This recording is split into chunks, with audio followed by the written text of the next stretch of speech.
চলুন মানচিত্র দিয়ে সংবিধান শিখি।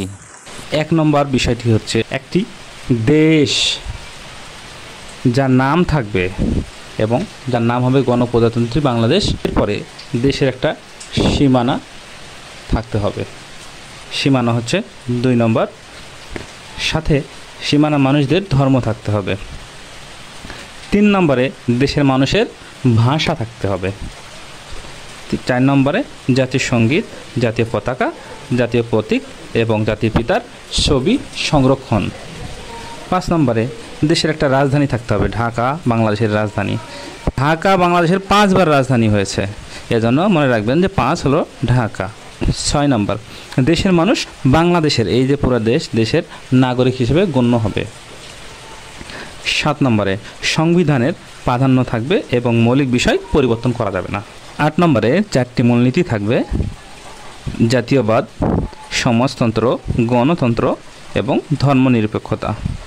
আমাদের নিজস্ব জাতীয়বাদ, তারপরে আমরা সমাজতন্ত্র নিয়েছি আমাদের বন্ধু সোভিয়েত ইউনিয়ন থেকে, গণতন্ত্র নিয়েছি আমরা আমেরিকা বা ইউএস থেকে, আর ধর্মনিরপেক্ষতা আমরা নিজেরাই তৈরি করেছি যাতে প্রত্যেকটা ধর্মের মানুষ আমরা সমানভাবে বাস করতে পারি এবং তাদের মান মর্যাদা সমান থাকে।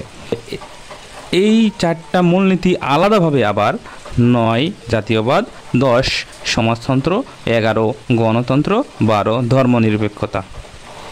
13 নম্বরে যে রাষ্ট্রের, এই যে রাষ্ট্র আছে এই রাষ্ট্রের মালিকানা, এই রাষ্ট্রের মালিককে সেটা মালিকানা।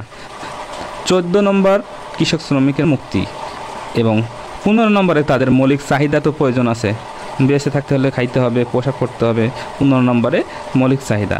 16 নম্বরে তাদের যে গ্রাম আছে গ্রামের উন্নয়ন করা এবং তাদের কৃষি বিপ্লব করা এবং 17 নম্বরে তাদের বাচ্চাদের শিক্ষার ব্যবস্থা করা। সংবিধানে 17 নম্বরে শিক্ষার ব্যবস্থার কথা বলা হয়েছে।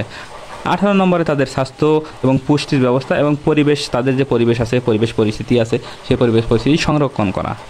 19 নম্বরে তাদের বাচ্চারা যে বড় লোকের বাচ্চাদের সাথে তাদের সুযোগ দিতে হবে। তো গরিবের বাচ্চা বলে যে তারা কিছু করতে পারবে না বা তারা সরকারি চাকরি পাবে না, এটা হবে না, এবং তাদের সুযোগের সমতা দেওয়া হয়েছে, সেটা 19 নম্বরে।